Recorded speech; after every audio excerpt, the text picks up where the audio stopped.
Здравствуйте. Телеканал АТР продолжает свою работу. Сегодня у нас в гостях писатель, поэт, музыкант и переводчик Сергей Жадан. Сергей Жадан – украинский писатель, поэт и музыкант. Родился 23 августа 1974 года в городе Старобельске, тогда Ворошиловградской, а ныне Луганской области. Окончил Харьковский национальный педагогический университет имени Сковороды. Там же с 2000 по 2004 год работал преподавателем украинской и мировой литературы. Параллельно с 2000 года вице-президент Ассоциации писателей Украины. Сергей Жадан – автор нескольких десятков сборников поэзии и прозы, а также 5 романов, таких как «Депеш Мод», «Ворошиловград» и опубликованный в 2017 году «Интернат». Обладатель множества литературных наград, премий и званий, среди которых лучшая книга по версии BBC и «Золотой писатель Украины». Также Сергей Жадан занимается переводами на украинский язык немецкой, английской, белорусской и российской поэзии. Книги самого Сергея переведены на многие языки, включая венгерский, немецкий и чешский. С 2000-х годов Жадан сотрудничает с панк-рок-группой «Собаки в космосе», с музыкантами которой выпускает в 2008 году альбом «Спортивный клуб армии». С 2010 года группа выступает уже под названием «Жадан и собаки». Слова всех песен группы пишет Сергей. Тексты эти часто нецензурны, что, впрочем, соответствует канонам жанра панк-рок. Сергей Жадан пробует себя и в качестве актера, снимаясь в небольших ролях в клипах и фильмах. Так, на его счету появление в фильме «Поводырь» в качестве второстепенного персонажа, роль ангела в клипе группы «Брута» на песню «Рокки» и бармена в видео собственной группы на песню «Бухло». Жадан принимал активное участие в оранжевой революции 2004 года и Евромайдане 2014. Живет и работает в Харькове. Я вот хотел сначала с музыкальной вашей ипостаси начать. Почти 20 лет уже группа существует. 10. Сколько? 10. А от «Собаки в космосі» і... «Собаки в космосі» самі по собі, да, вони з кінця 90-х, а ми з ними разом працюємо 10 років. А вот та группа, которая «Жадан и собаки», ей вот 10 лет. 10 років, да. То есть сейчас, можно сказать, Юбилей. юбилей. У нас ювілейний тур, да. С чем встречает юбилей ска-панк-группа «Жадан и собаки»? Ну, зустрічаємо нашим ювілейним туром, от ми катаємося зараз Україною і околицями. Були в Польщі, були на Західній Україні, зараз їздимо в Центральну Україну, сьогодні приїхали до Києва, завтра в Дніпрі будемо. Ну, я думаю, цей тур буде мати продовження. Вот Жадан писатель и Жадан музыкант – это два разных человека? Условно говоря, тот человек, который садится писать стихи, он понимает, что эти стихи потом будут изданы в книге или будут использованы в качестве написания Ну, песни? звичайно, да, він все розуміє. Це одна людина. То есть все-таки это хоть и один человек, но у него разный подход к творчеству. Ну, звичайно. Скажите, вам интереснее над чем работать? Мені найцікавіше працювати над собою. Досконалюватися, самоосвічуватися, самореалізовуватися.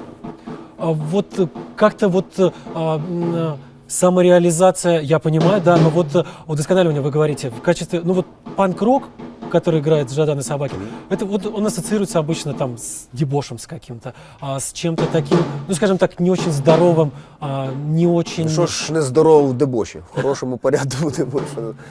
Насправді я не думаю, що з нашою музикою асоціюється саме дебош. Скоріше з нашою музикою асоціюється щось таке соціальне, тому що ми, я думаю, один з небагатьох колективів в Україні, які справді намагаються говорити про якісь соціальні, економічні, політичні проблеми, про проблеми не пов'язані з шоу-бізнесом традиційним. Да?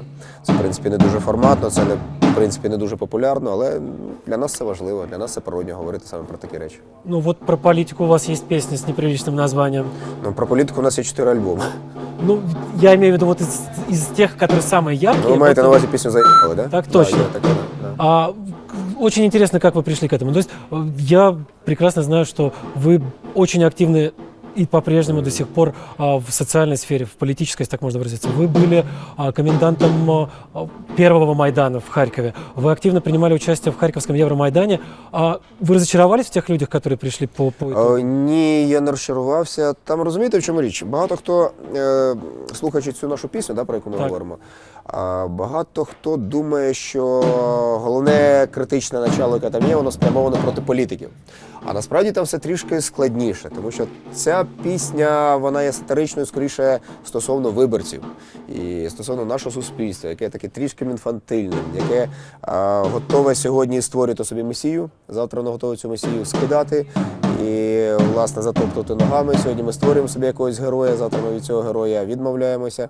Тобто така емоційна нестабільність, вона, в принципі, доволі нездорова. Тобто там скоріше йдеться про нас усіх, про тих, хто не може ставитися до влади тверезо, не може ставитися до влади раціонально і конструктивно. Хто далі, власне, знаходиться в цьому такому пострадянській такій парадигмі, коли є влада, яка над тобою, і ти собі вибираєш такого певного царька, а потім він тобі не подобається, потім ти намагаєшся його скинути, потім ти вимагаєш імпічмента для цього царька, а потім ти ставиш іншого царька, а він нічим не кращий за попереднього. Тобто в цій пісні йдеться скоріше про це. Вы говорите об инфантилизме как об одной из главных проблем общества. Но я вот по героям ваших книг вспоминаю, ведь вот Депеш Мод взять, Ворошиловград, ведь большинство из тех людей, тех персонажей, которые там присутствуют, это вот те самые инфантилы.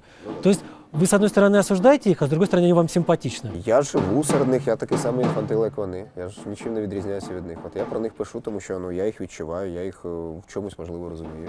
Але це не означає, що вони мені симпатичні, що я підтримую їхню позицію. У мене навіть остання книга «Інтернат», роман про війну. Там головний персонаж теж такий інфантил, попри те, що йому вже 30 чимось років, попри те, що в нього ніби така серйозна професія, він учитель. Але він далі намагається робити вигляд, що це доросле життя не для нього, що він живе своїми якимись такими фантазмами, живе своїми якимись химерами дитячими. І в мене з цим героєм багато внутрішніх протирічій, багато внутрішніх неузгоджень. Вот эта война, чудовищная война, которая с 2014 года в стране идет, она действительно очень многих вдохновила на написание книг и на написание песен, стихов. Послухайте, ви слово вживаєте «вдохновило», мені здається, це не дуже точне слово. Я вот как раз хотел вас спросить, как это правильно, как вот этот творческий порыв, который война внесла в очень многих людей, как его правильно описать, как его правильно обозначить, что это? Це скоріше відчуття співпричетності до того, що відбувається. Розуміння того, що ти не можеш стояти осторонь, що ти маєш щось про це сказати, що ти маєш бути до цього причетним. Знаєте, просто я особисто ніколи не сприймав війну як, умовно кажучи, джерело натхнення. Мені здається, це страшенно неправильно і це занадто цинічно звучить, щоб якось про це говорити серйозно. Тому тут, мені здається, задіяні зовсім інші механізми. Мені здається, багато художників, і письменники, і музиканти, і режисери, і журналісти, які там бувають, вони навряд чи вони там шукають якесь натхнення, навряд чи вони шукають яскраві якісь емоції, тому що насправді... Прошу прощения, что вас перебиваю, но вот Хемингуэй, например, вот именно там находил вдохновение. Я понимаю, что... Знову ж таки, знаєте, легко говорити про Хемінгуея з дистанції 70 років. Я не думаю, що він якось романтизував війну, я не думаю, що для нього це була ж така забава. Мені здається, Хемінгуей був людина з відкритим серцем, і все, в чому він брав участь, він дуже близько через це серце пропускав. От, мені здається, в принципі, мабуть, сьогодні мистецтво якось саме так реагує на війну, на ті страшні події, які відбуваються, власне, сьогодні на Донбасі. Мы вот сейчас про Хемингуэя вспомнили. Вы можете назвать, кто из писателей вам наиболее близок, из мировых, вот из тех, кто, скажем так, знаменитый или из современников нынешних? Хемінгуей, мені близький. Зараз багато хто перечитує світову класику, яка була написана про війну. І про Першу світову, і про Другу світову. Я зараз перечитую Хемінгуея, розумію, наскільки, в принципі, ці якісь комплекси, проблеми, біди, пов'язані з війною, наскільки вони актуальні, наскільки вони універсальні. І, в принципі, те, що він писав про Першу світову війну, все це можна якось так спроєктувати і на сьогоднішню українсько-російську війну. Почему человечество ничему не учится? Почему человечество наступает на одни и те же грабли, на войны, на ненависть, на отчуждение? Тому що людина, мабуть, істота слабка. Людина – істота, яка легко надається до маніпуляцій. А крім того, серед нас є велика кількість людей надзвичайно цинічних. Война не уйдет в прошлое еще очень долго, я правильно понимаю?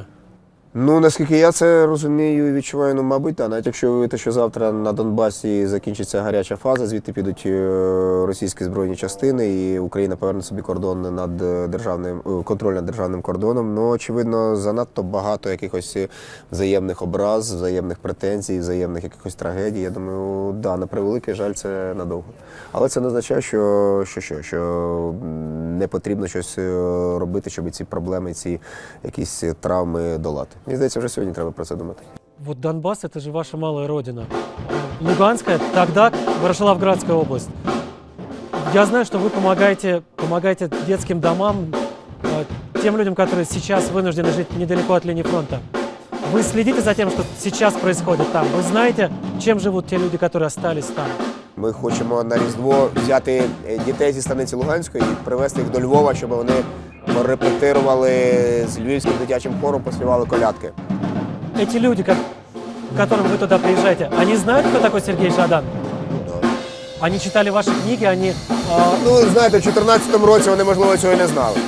І я, насправді, ніколи там себе особливо не рекламував, тому що мені це, в принципі, не цікаво. Хорошо, давайте по-другому поставим вопрос. Вы знаете, кто ваш читатель, кто ваш слушатель? Это разные люди, это в разные категории? Или те, кто читают книги Сергея Жадана, слушают и музыку Сергея Жадана? Там, можливо, старші люди не прийдуть на рок-концерт, можливо, більше на рок-концерті молоді, хоча на літературних вечорах теж багато студентів. То есть это в основном молодежь, да? Да, ні, я ж говорю, що можуть бути старші люди, просто старші люди, вони не ходять скоріше на такі публічні заходи. Вони сидять вдома і читають книжку. И слушают Ну, ти не знаєш, плеєрі. можливо, хтось і слухає, насправді. Да. От вчора ми були в Полтаві, там була різна публіка, були і старші, і молодші. А рок-группа это желание взрослого человека, это ли что-то такое из детства? То я з дитинства слухаю цю музику. У мене є дядя, а він такий бітломан старий, він, до речі, сам з Донбасу.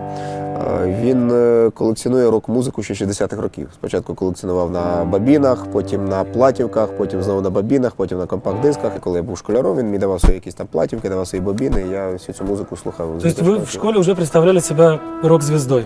Ні, я не представляю себе рок-звіздою, я навіть зараз себе рок-звіздою не представляю, але я дуже люблю цю музику. А как тогда появился на свет Жадан-писатель и Жадан-поэт? А я почав писати ще, знову ж таки, в шкільні роки. В принципі, якісь мої такі культурні, естетичні інтереси, вони якось сформувалися ще в шкільному віці. А вот путь к успеху. Ведь очень многие, кто начинает писать и в школе, или там сразу после нее, в институте, путь к успеху, он насколько был тернист для вас? Для мене не був тернистим, тому що мені пощастило з учителями, мені пощастило з старшими людьми, які підказували, які спрямовували, які підтримували, які критикували по-хорошому. Тому я можу лише подякувати долі за те, що звела мене з хорошими людьми. То есть много очень зависит от окружения, от тех людей, кто рядом? Звичайно, да. А что можно посоветовать тем людям, которые не нашли такого окружения, а хотят как-то найти себя, хотят в чем-то проявить себя? Шукати тих людей, які тебе розуміють. Це дуже важливо. Вот сейчас вас окружают ваши единомышленники, те люди, с которыми вам интересно, те люди, у которых вы чему-то учитесь. И так было всегда? В принципі, да. Мені завжди щастило на хороших, розумних, талановитих людей, з якими мені було цікаво, від яких я брав щось важливе, в яких я міг чомусь навчитися. Эти люди стали героями ваших книг, эти люди стали героями ваших книг? Частина з них, да, безперечно, стали героями. Да. А они узнают себя в произведениях? Деякі так, да, звичайно. И как они реагируют? Потому что, при всем при прочем, герои ваших книг, они далеко не супергерои, да, скажем так. У них Супергерої, але свой знаєте, слабости. тут така річ, я завжди намагаюся про своїх персонажів не писати зі злістю. Все-таки я намагаюся все-таки дати їм якийсь шанс бути зрозумілими і почутими. Я думаю, людина це відчуває. Даже персонаж Депеш Мода, который коммунист, у вас все равно получается симпатично. Да, це причому, да, реальна людина, Вася комуніст. Вася коммунист реальный человек? А вы, кстати, как вот ко всем этим идеологиям коммунистическим и всем прочим относитесь? Вы разделяете вот государственный... Я до будь-якої політичної ідеології ставлюся скоріше з іронією. Мені здається, на початку 21 століття серйозно себе позиціонувати як ліберал, чи як консерватор, чи як націоналіст, чи як соціаліст, трішки смішно. Но ведь при этом и украинский политикум, и украинский социум именно такими ярлыками и сам на себя, именно такие ярлыки сам на себя и навешивает. Але ж ви, як людина, яка розбирається в українській політиці, ви розумієте, що в нас насправді політичних партій немає. У нас є бізнес-проекти.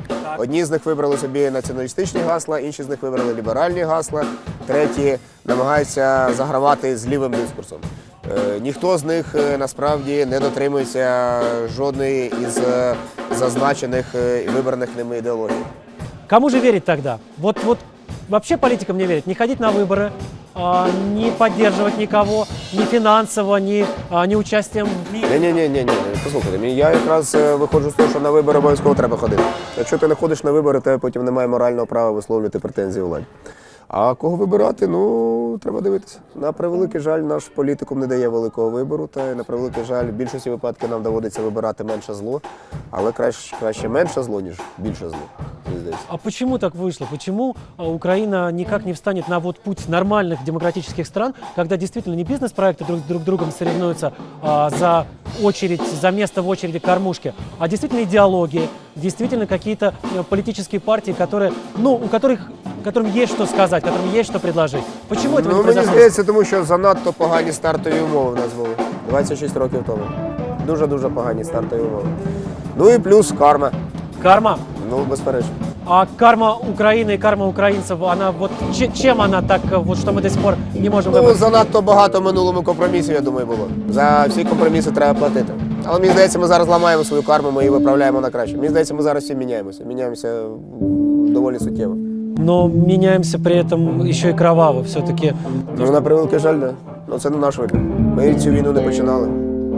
Я так понимаю, и в общем это не только мое мнение, что вот только сейчас Украина по-настоящему начинает обретать независимость. Вы разделяете это мнение? А как долг еще этот путь? Что еще на нем Ну, мені важко сказати. Я сподіваюся, що все-таки ця кривава якась стадія, да, вона все-таки колись обірветься, да, і ми просто почнемо нормально будувати свою країну, нормально облаштовувати своє життя. Це, звичайно, ну, це не природньо, це не нормально, що країна 4-й рік воює. Це дуже важко, я бачу, наскільки це нас всіх виснажує, наскільки багато із нас зневірилися, але знову ж таки, в цьому випадку у нас немає великого вибору. Або капітулювати, або далі боротися за свою свободу, за свою незалежність. А вот что делать с теми, а их все больше и больше становится, которые там устали от войны, которые готовы идти на какие-то компромиссы? Вот с этой частью общества нужно как-то разговаривать? Им нужно что-то объяснять? Или стоит Мені здається, махнуть? треба з усіма, просто що з ними робити, нічого не зробити. Як правило, людина пасивна, вона ж себе не заявляє в якомусь реальному житті. Вона сидить собі біля телевізора і пасивно втомлюється. Да? Зазвичай люди, які були на лінії фронту, люди, які пройшли через війну, люди, які активно беруть участь в якихось суспільних рухах, вони якраз не втомилися. Втомилися ті, хто нічого не робив. А вот этих вот активных людей в стране сколько и насколько их активность действительно оказывает влияние на ход событий в стране? Мені здається, їх достатньо для того, щоб впливати на хід подій в країні. Ну вот просто если сравнивать то количество людей, которое живет в стране, с тем количеством людей, которое выходило на площади, в том числе на Киевский Майдан, в Харькове, в центре города, это действительно был впечатляющий процент. Знаєте, я припускаю, що якщо подивитися, насправді вони дуже великий відсоток. Але цього відсотку виявилося достатньо для того, щоб змінити хід історії, щоб змінити, в принципі, ситуацію. А вот тот остальной большой, гигантский процент украинцев, им было все равно или они просто не боялись поставить не на тех? Комусь було все одно. Хтось просто не знає, як виявляти, як реалізовувати свої якісь запити суспільні, політичні. Хтось був проти цієї історії всієї, да? І з Майданом, з революцією. Я думаю, дуже багато різних випадків, індивідуальних, і якось автоматично все це збивати в якісь відсотки, мабуть, не треба. Вы были с разницей в 10 лет на двух Майданах, на Первом Майдане и потом на Евромайдане. Чем эти две, ну будем так говорить, революции, ну действительно революции, отличались друг от друга, и что все-таки было общего у этих событий с разницей в десятилетия? Ну, остання на сьогодні революція, да, тобто події 13-14 року, на моє переконання, це справді революція, яке призвело до таких тектонічних суїв, і ми результати ще будемо відчувати дуже довго. Навіть якщо ми їх не помічаємо, навіть якщо нам здається, що нічого не робиться, нічого не зміниться, мені здається, це зовсім не так. А тоді 4-го року, ну, це було скоріше такий лайт-варіант, така політична акція, тобто один кандидат переміг іншого кандидата. И при этом все равно те люди, которые вышли тогда против Януковича, спустя, ну вот совсем короткий промежуток времени, спокойно пустили Януковича к власти. Ну, да. Почему это произошло? Ну, я думаю, що, мабуть, тоді це не була революція, це дійсно був якийсь просто політичний процес, який стосувався просто зміни, не змін в суспільстві, а змін на посаді президента України. То есть тех людей, которые вышли тогда в 2004 году, использовали какие-то политики? Да ні, я думаю, що люди, які вийшли в 2004 році, самі дозволили себе використовувати. Тобто дуже швидко заспокоїлися і розійшлися. Ну, в том числе и вы? Или... Ну, в тому числі і я звичайно. То есть настал какой-то момент, когда просто стоило успокоиться и разойтись по домам? Мені здається, що тоді якраз ми дуже легко якось погодились на те, що можна розійтися. Коли треба було якраз не розходитися, а далі якось тиснути на владу, намагатися далі вимагати зробити ті речі, які, власне, декларувалися на мене. Если бы тогда люди достояли, если бы тогда люди дожали власти, какой бы сейчас была Украина? Я не знаю, важко сказати. Знаєте, історія ж не має умовного способу. І сьогодні говорити, як могло бути, ну, насправді, можна що завгодно проєктувати, але це все так трішки відірвано від реальності. Мені здається, що ми всі тоді були не готові до якихось реальних змін. Тобто, знову ж таки, цей інфантилізм, про який ми з вами говоримо, він тоді теж був присутній. І я думаю, багато хто думав, так, от ми зараз виберемо хорошого царя, і хороший цар наведе нам порядок. А річ в тому, що жоден політик порядок не наведе. Що в цій країні, в нашій з вами країні, порядок можемо навести лише ми. І змінити все можемо лише ми. Не політики, не влада, а от ми. От така от у нас специфіка, така у нас країна. Но вот те люди, которые в 13-14 годах выходили на улицу, вот они как раз же были настроены на то, что именно они будут менять страну. Ну, вони її міняють зараз. Ну, а хто міняє? Не президент Порошенко? А политики при чем здесь? А на політиків тиснуть. Політиків є певні повноваження, і так чи інакше вони наділені якимись речагами і якимись можливостями щось робити. Так? Но вы недовольны тем, что они делают? Ну, в багатьох Ніхто випадках, безперечно, в багатьох випадках не задоволений. Какие вот претензии можно предъявить тем людям, которые вообще, по идее, должны бы делать Там якісь речі очевидні. От відкрийте зараз будь-який сайт з новинами, що там нам Європа, Америка, Брюссель нам висловлюють претензії, що Україна не бореться з корупцією, що Україна просто ігнорує всі ці декларації стосовно боротьби з корупцією. Мені здається, це ж всі розуміють. Це ж якась очевидна річ, яку не треба. Но при этом власть, вернее, некоторые представители говорят, что это вмешательство во внутренние дела страны. Насправді подвійні стандарти, це цинічно, страшно. І це, я думаю, всі розуміють, що це нікуди не годиться. Но при этом все те, кто это понимает, все равно приходят и голосуют за всех тех, кто потом одной рукой берет, а другой рассказывает, что это плохо. Будуть наступні вибори і подивимось, за кого будуть голосувати. І де опиняться ті, хто сьогодні намагається говорити, що незадоволена реакція Європи – це втручання в наші внутрішні справи. То есть украинский избиратель взрослеет Мені здається, да. И понимает, что, в общем... Потрошку. Да, мені здається, ми всі змінюємося. Я сейчас чуть-чуть вернусь к одному из ваших ответов. Вы сказали, что последний на сегодняшний день революция, вот 2014 года. То есть вы не исключаете, что будут революции в стране и впереди, еще в будущем? Ну, цілком можливо. Слухайте, це революція така річ, яку не можна запрограмувати і яку не можна уникнути, якщо революційна ситуація назріла. Я просто пытаюсь понять, вот тогда, в 13-14, действительно не было рычагов влияния на власть. Вот Самодур Янукович, управляемый совершенно точно людьми из Кремля, проигнорировал желания, требования наиболее активной части украинцев, и у них не было другого выхода, кроме как выйти на улицу и вот буквально за шкирку вытащить его оттуда. Сейчас вроде немножко другая ситуация. Сейчас можно, вот вы сами говорите, призываете на выборы ходить и говорите, что стоит посмотреть, потому что украинский избиратель растет. Какая может быть революция, если есть рычаги влияния на тех, кто сидит наверху, на самых разных уровнях? Ці рычаги впливу, вони не дуже дієві, ви ж самі бачите. Скажімо, в суспільстві є великий запит на реформи, в суспільстві є величезний запит на боротьбу з корупцією, а влада все це ігнорує. Тобто влада чомусь повторює помилки і дурниці попередньої влади. Для мене це особисто не зрозуміло. Я не розумію, чому вони так роблять, чесно кажучи. І тому цілком можливо припустити, що ця влада закінчить так само, як закінчила попередня влада. Место проклято, они как все туда попадают, тоже Та начинают... от да, як пороблено. Таке враження, що от людина, яка приходить на банку, її там перепрошивають, і от вона втрачає якийсь цей інстинкт самозбереження, інстинкт якоїсь нормальної кооперації з суспільством, взагалі от вона втрачає себе. Вот вы говорите про реформы, но насколько я вот разговариваю с людьми, вижу, читаю, вот реформы не так интересны, как их последствия. Люди что хотят? Люди хотят, чтобы хорошая была зарплата, люди хотят, чтобы было тепло, светло в домах, чтобы медицина и пенсии были. А будет ли это путем реформ или будет ли это путем какого-то внезапного доброго царя с мешком золотых гривен, им не очень важно. Просто річ в тім, ви ж розумієте, що просто жодного мішка золотом не вистачить для того, щоб влаштувати нормальну освіту, нормальну медицину, нормальну якусь культурну сферу і так далі. Тобто так чи інакше має реформуватися ця країна, має видозмінюватися. В тому варіанті, в якому на сьогодні є, вона фактично не функціонує. Вот в том варианте, в котором она сейчас, что это за вариант? Это вариант оккупированной страны, вариант страны, в которой не, скажем так, не очень умелое руководство. Что больше всего мешает? Вот так вот поставлю вопрос. Є така от пострадянська, постколоніальна ментальність, яка пов'язана на тому, що треба брати хабарі, треба давати хабарі, треба, власне, вибирати своїх і потім, власне, терпіти їхню владу.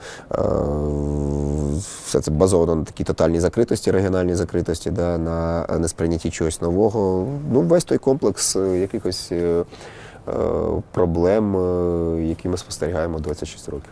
Но вот сейчас идет и политический, и экономический, и, я так надеюсь, и ментальный разрыв с бывшей метрополией. И, по идее, этот вот постколониальный синдром, ну, я надеюсь, в ближайшие дни, не в ближайшие дни, конечно, в ближайшие годы будут преодолені. Навряд чи зникне. А найближчі роки, ну хотілося б, тут це єдиний варіант. Тому що жити далі от в тіні совка, це дуже важко. Це просто та тінь, яка приглушує ріст будь-чого нового. Но при этом все-таки очень многим нравится, да, вот совок. Вот почему, вот как так вышло, что эта ментальность тащит не в Европу, не в тихие, уютные там Словакию, Польшу, которые действительно стали нормальными, цивилизованными западными странами, а вот туда, где Сталин, грохот металла и все такое прочее? Тому що працює дуже потужна пропагандистська машина, вона добре відлагоджена, вона надзвичайно ефективна і вона дуже переконлива. Ну вот сейчас с этой же машиной пропагандистской борются уже и запретили. Хто бореться? Хто в Україні бореться з нею? По-справжньому. Ну, в телевизоре, например, если особо не искать, не найти. Послухайте, хто хоче знайти, той завжди собі увімкне який-небудь ОРТ, НТВ і знайде собі свого Сталіна персонально. А вот там почему так произошло? Почему страна, которая вроде бы там объявила, что идет тоже в сторону демократии, почему вдруг Россию? Про Россию, да, почему вдруг такой чудовищный разворот в сторону? Мені важко коментувати, я психологію Росії насправді не дуже добре знаю. Знаєте, не хочу займатися цим таким, сидіти тут в Києві і коментувати, що відбувається в Росії. Я не дуже добре розумію, що там відбувається, чесно кажучи. Хорошо. Давайте отправимся туда, где вы сейчас живете, в Харьков. Почему вы Харьков выбрали в качестве того места, где вы живете, где вы творите, где вы репетируете? Тому що я люблю дуже Харків. Харків для мене дуже важливе місто. Я туди приїхав, коли мені було 17 років. Ну і я там живу. Тобто я не хочу нікуди приїжджати, мені там комфортно, я там на своєму місці. То есть столичный ореол вас не очень манит? Вот вся вот эти вот огни большого города? Харків – це велике місто. Ну, не столиця. Ну, послухайте, знову ж таки, на початку 21 століття сам статус столичності, він звучить дещо неактуально. Сьогодні немає столиці і немає провінції. Столиця – це ж термін з 20 століття. А 21 век, он меняет все правила игры. Ну, він багато чого міняє, безперечно. И в литературе, в творчестве тоже в том числе. И в чем будет кардинальное отличие, или уже есть литературы века 21-го от предыдущего столетия? Ну, в комунікаціях між людиною, яка творить, і людиною, яка сприймає цю творчість. А вы, кстати, вы коммуницируете с теми людьми, которые вам стучатся, которые к вам приходят? Ну, якщо це щось важливе, да, звичайно. А как вот определить, что... Людина пише і говорить, що хтось помирає, потрібно підтримати, потрібно допомогти. Або от ми там робимо якусь благодійну акцію, допоможи. Я, звичайно, реагую. Якщо людина присилає свій роман, каже, я написав роман, прочитаю його, будь ласка, до завтра. Ну, я, скоріш за все, не відповім. А присылают? А если это не роман, если короткий рассказ, если стихотворение? На превеликий жаль, не вистачає часу на все. Я би з радістю читав все, що мені присилають, тому що підозрюю, там є багато всього цікавого. Але на превеликий жаль, мене на все це не вистачає часу. Чем время занято? Это книги, это стихи, это песни, это турне. Чем время занято? Життям. Я дуже інтенсивно проживаю своє життя. В чому це інтенсивність? В постійних переїздах, виступах, в написанні текстів, читанні чужих текстів, спілкуванні з важливими для мене людьми. Вот эта вот жизнь в дороге не утомляет, не надоедает? Нет. Близкие люди с вами всегда? То есть Ну, близькі люди мене чекають. вас ждут? Звичайно. Ждут в Харькове. То есть Харьков дом, Харьков база. Штаб в Харкові. Штаб в Харькове. Другая Украина. Если бы поставили задачу составить топ-5 городов Украины по версии Сергея Жадана, какие бы это были города? Донецьк, Одеса, Львів, Чернівці. Ну і на почесному 5-му місці, мабуть, Київ. Донецк на первом месте после Харькова. Я дуже люблю Донецьк. Да. Скучаете по Донецку? Скажите, пожалуйста, вот те люди, которые там жили, которые, ну ведь город это в первую очередь же люди. Вот те люди, которые для вас сделали этот город, они там остаются сейчас? Ні, вони більшості свої виїхали звідти. Нашли себя на неоккупированной территории? Хтось знайшов, хтось загубив. Каким образом? Что происходит с людьми? Ну, насправді людина, виїжджаючи з місця, де їй добре, зі свого місця, ну, вона ризикує, тому що вона може багато чого втратити. І от іноді це відбувається. Зараз, в принципі, це проблема з біженцями, з переселенцями, ну, це велика проблема. Тому що хтось себе знаходить, хтось себе не знаходить, хтось знаходить нормальну, позитивну реакцію, хтось зіштовхується з стіною відчуження, нерозуміння і, можливо, якогось такого спротиву. Різне, ми всі різні. Суспільство різне, українське суспільство дуже недорідне. Но ведь эти люди действительно очень часто сталкиваются если не с прямым презрением, то с неприятием. Пряме презріння я не бачу, а несприйняття, ну да, буває. Да. Є стереотипи, купа стереотипів стосовно східняків, стосовно донецьких, що вони всі потенційні сепаратисти, зрадники і так далі. Є таке, да. Причем эти стереотипы, они даже не после оккупации родились, они давно уже жили. Так, причому я навіть припускаю, що вони і створювалися, скажімо, там, не на Західній Україні, а де-небудь в кабінетах в Кремлі.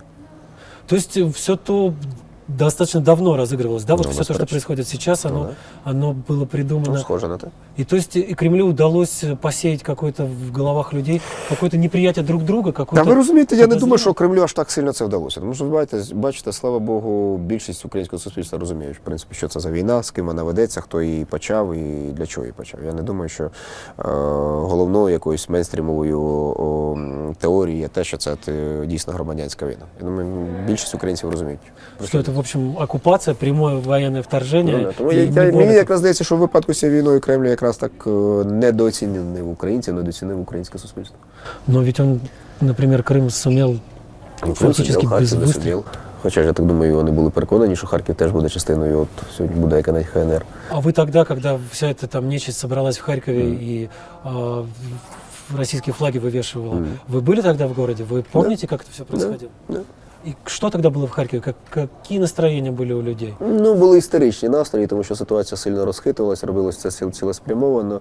Я можу припустити, не буду стверджувати, тому що в мене немає доказів, що до цього була причетна харківська влада, яка не змінилася з того часу. І, власне, людина, яка сьогодні є харківським міським головою, тоді виступав 1 березня 2014 року на мітингу. Ці кадри бачили, да, і фотокадри, і відеокадри. От, власне, тоді розкачувалася ситуація, нагніталася ситуація. Ну, і все це завершилось великим масовим побоїщем 1 березня. Власне, так почалася російська весна в Харкові. Как началась, так и закончилась. Ну, в принципі, да, об Харків вони обламали зуби, тому що їм нічого не вдалося. А вот эта власть, которая тогда действительно со всякими этими колорадскими ленточками стояла, под триколорами российскими, почему она оказалась такая живучая? Почему, ну то есть она не то, что там в тюрьму не переехала, она даже не ушла из властных кабинетов? Ну, я думаю, це питання до всіх нас. До всіх, хто вибирає і цю владу, і центральну київську владу, і минулу, і теперішню. Ну, влада – це ж відзеркалення суспільства, правильно? Ми маємо ту владу, на яку заслуговуємо, теж така ніби банальна фраза. Ну, это такая соглашательская фраза, да? Вот. Ну, вона соглашательська, вона дуже багато чого пояснює, насправді. Тому що можна звинувачувати будь-кого, можна на когось перекладати провину, відповідальність, але насправді слід передусім дивитися на себе. Но она при этом все равно заставляет многих опускать руки. Я такой власть заслужил, я такие условия жизни Поки мені заслужил. здається, що я таку владу не заслужив. І я постараюся зробити так, щоб наступного разу влада змінилася на краще. Мені здається, це би мало мотивувати, а не розслаблювати. Давайте к музыке вернемся. Давайте. Хватит. Ну, может, еще про политику еще говорю, но пока хватит. Хочу про музыку.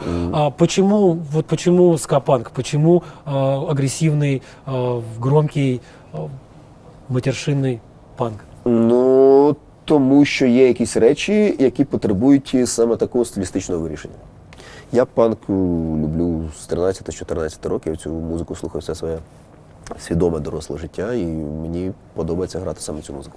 Вот те люди, которые с вами играют, они все эти 10 лет вместе в этот состав Ні, обкатанный? за 10 років через наш проект пройшли просто десятки музикантів, але той склад, який у нас зараз є, він не міняється вже роки 3-4 десь. А что заставляет людей уходить из группы? Постоянные переезды, какие-то растут творчески, хотят пойти куда-нибудь играть в какую-нибудь взрослую, большую рок-группу? Та ні, зазвичай це просто якісь побутові речі. Ну, хтось там от переїхав до іншого міста, у когось якась інша робота з'явилася, хтось вирішив зайнятися чимось іншим.